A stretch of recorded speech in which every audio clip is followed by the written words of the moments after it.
ক্রিকেটের পরিচিত দুই দল আসে গেছে মারমুখী ভঙ্গিতে। এই মাঝখানে যে অদ্ভুত জীবটাকে দেখতেছেন এটার নাম রেফারি, বল বগলের তলে। এখনই খেলা শুরু হবে। চমৎকার পরিবেশ, মেঘযুক্ত মাঠ, কর্দমাক্ত আকাশ। রেফারি এদিক ওদিক তাকাইতেছে, খেলা শুরু করে বাঁশি ফুটছে। মার মাকি লম্বা বাঁশি দেখছেন, এরকম আর বাঁশি জিন্দিগিতে কেউ দেখে না।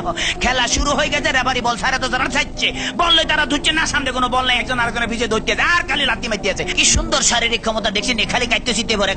রেফারি হরম নিশ্চিন্তে সুইংগাম চাপাই দিয়েছে, লড়ে জোরে না। এবার আবার বল বানায় সুইংগাম দিয়ে বাচ্চে, বল সুইংগামের লগে আটকে গেছে, বল আর ছোটে না।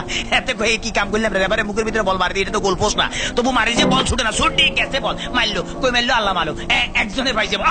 আমা একই আলামত দেখছেন নি, বুটের লাগে সুইংগাম লাগছে, সুইংগাম লাগে বল লাগছে, তেমন বল ছুড়ে দেয় না। কি করবো, তাৎক্ষণিক ভাবে ডিসিশন চিন্তা করলে যে দৌড়ে রেফারিকে দৌড়াচ্ছে, রেফারি দৌড়ে হেঁটে দৌড়ে, রেফারি দৌড়ে হেঁটে দৌড়ে, এই দৌড়াইতেছে মামা রেফারি কাটি হয়ে গেছে। কি মজা লাগলো, ঠিকই দিছি। আমি এবার উত্তেজিত হয়ে যেত, ডোন্ট মাইন্ড। এবারে খেলা আবার সরম গতিতে চলতে আছে। এরকমের খেলা কেউ দেয় না, বল কেমনে ফায়ার লগে ফিক্সড হয়ে গেছে, আর বেগুনে জাম করে উত্তর সিটটা কাটতে পারে না। এবারে দেখেন গুলির ব্যাং নৃত্য, গুলি লাফাই দিয়েছে কিন্তু বল ফাই দিয়েছে না। হাতে হাতে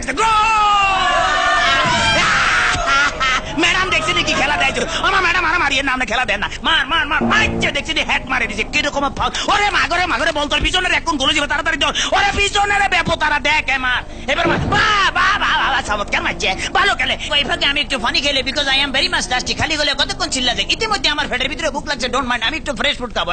কাইতেছি, খেলা চলতেছে, মুসলধারে এগিয়ে যাচ্ছে। ইদ্রিস বল নিয়ে হাতের মধ্যে বল, কেউ দেয় না, দেখছে রেফারি দিচ্ছে, বল ফালা দিচ্ছে, রেফারির চোখে ধরা পড়ে গেছে, বললো হ্যান্ডবল। হাতে বলে কে বলে হ্যান্ডবল, আমি জীবনও করে হ্যান্ডবল দেখছেন, আমার ফার্ম আমাদের কে কইছে, এটা মারা মুখের কাছে নেওয়া যায়, মার কাছে না, আটকা কিক মারা যায়। হ্যাঁ, এটা আমার হাত পাও। চমৎকার আপেল, ভেরি টেস্টি। চমৎকার, খাইতে যা মজা লাগে না, কেমন জানি একটু চমৎকার জেলি জেলি ভাব আছে। হোয়াট ইজ দিস, এটা কি খেলাম? লেগে তো শক্ত লাগতেছিল, মাইকের হ্যান্ডেল খাই ফেলেছিলাম। খেলা চলতে আছে, বাবা কিক মারলে দেখছেন। হ্যাঁ, তারা কিন্তু আগে ওই মার্শাল আর্ট করতে মোস্ট প্রবলি, এই দলটা বুঝছেন, মার্শাল আর্টের ঠেলা এমন ধরে কিক মারে, বল ভালো খালি মারছে, মারস না, আগে যায় মারিয়ে, বাবা ফ্যান্টাস্টিক।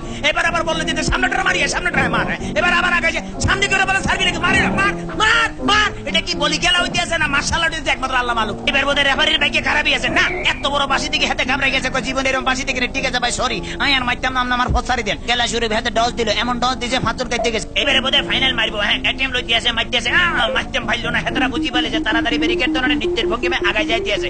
এইবারে বোধহয় যাইব কিনা জানো। এবারে খেলা আবার ডস খাই গেল, সেকেন্ড ম্যান হেত ডস গেল, থার্ড ম্যান হেত খাইলো। এবারে ফোর্থ ম্যান মনে মারবো না, বলার মারণ লাগে নয়, এমন টিয়া দিল যে টিয়ার লগে ফাঁচর কাটতে পড়ে গেছে। মাঠ ফ্রি বললে আগায় যাইতে গোল। মনে হচ্ছে আমি জিতে গেছি, মনে হলে আমি জিতে গেছি।